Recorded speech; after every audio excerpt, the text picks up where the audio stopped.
আয়ুষের সামনে হাঁটু গেড়ে বসে আয়ুষের জন্মদিনে এবার আয়ুষকে বিয়ের প্রস্তাব দিল মেঘা। হ্যাঁ বন্ধুরা, ভিডিওতে লাইক দিয়ে দেখতে থাকুন। যে মুহূর্তে কিনা আয়ুষের জন্মদিন উপলক্ষে বিশেষ এক সারপ্রাইজ প্ল্যান করে একটা পার্টি থ্রো করে ইন্দ্রাণী গাঙ্গুলি, ঠিক সেই মুহূর্তে ইন্দ্রাণী গাঙ্গুলি যখন বলতে থাকে যে এইবার আমার আয়ুষ্মান গাঙ্গুলির 26তম ও জন্মদিনে ওর এমন কিছু ওর জীবনে ঘটতে চলেছে যেটা ওর গোটা জীবনটাকে বদলে দিবে।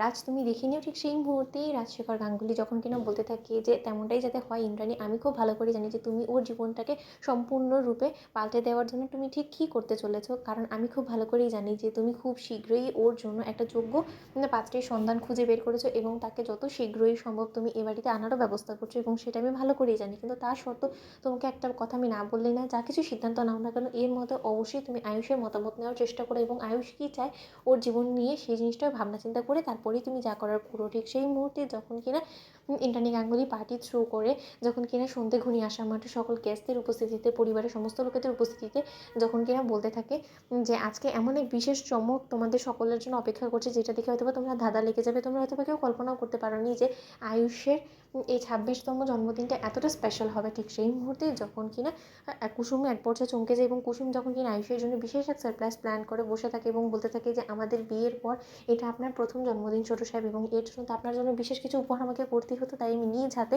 আপনার জন্য এই শার্টটা বানিয়ে নিয়েছি। আমি আশাবাদী যে আপনি অবশ্যই এই শার্টটা পছন্দ করবেন, কারণ আমি আমার সর্বোচ্চ চেষ্টা এবং ভালোবাসা দিয়ে আপনার জন্য এই শার্টটা আমি তৈরি করেছি।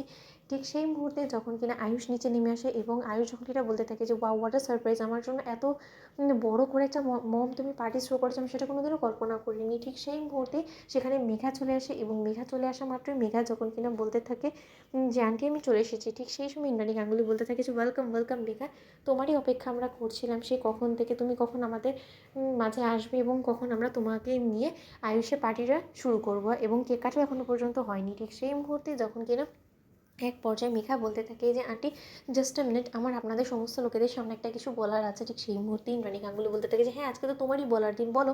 তার পরবর্তীতে কিন্তু আমারও কিছু অ্যানাউন্সমেন্ট করার বাকি আছে মেঘা। ঠিক সেই মুহূর্তেই মেঘা বলতে থাকে যে if you don't mind aunty, আপনারা কি আমার কিছুক্ষণের জন্য আমাকে এবং আয়ুষকে এক্সকিউজ করতে পারেন? আসলে আয়ুষের জন্য বিশেষ একটা সারপ্রাইজ নিয়ে আমি এসেছি এবং আমি সেই সারপ্রাইজটা শুধুমাত্র আয়ুষকেই দিতে চাই পার্সোনালি। ঠিক সেই মুহূর্তে আয়ুষ যখন বলতে থাকে যে মেঘা আমাদের বাড়িতে আমার তোমার বলে সেরকম কোনো কিছু নেই। ঠিক সেই মুহূর্তে মেঘা বলতে থাকে যে তা সত্ত্বেও আয়ুষের এটা একটু ডিফারেন্ট, তাই আমি সেটা প্রাইভেটই রাখতে চাই, তাই আমি কোনোভাবেই চাই না যেটা সকলের সামনে এক্সপোজ হোক। তাই আমি হোপ করছি যে তুমি আমার ভাবনা চিন্তাটার কথা একটু মাথায় রেখে একটু এক্সকিউজ করবে তোমার পরিবারের লোকেরা আমাদেরকে। ঠিক সেই মুহূর্তে পরিবারের সমস্ত লোকেদেরকে ইন্দ্রাণী গাঙ্গুলি যখন বলতে থাকে যে চলো বরঞ্চ আমরা আমাদের মতো করে আমাদের দিকটা সামলে নিই। তো বন্ধুরা লাইক কমেন্ট শেয়ার করো, সাবস্ক্রাইব করতে ভুলো না।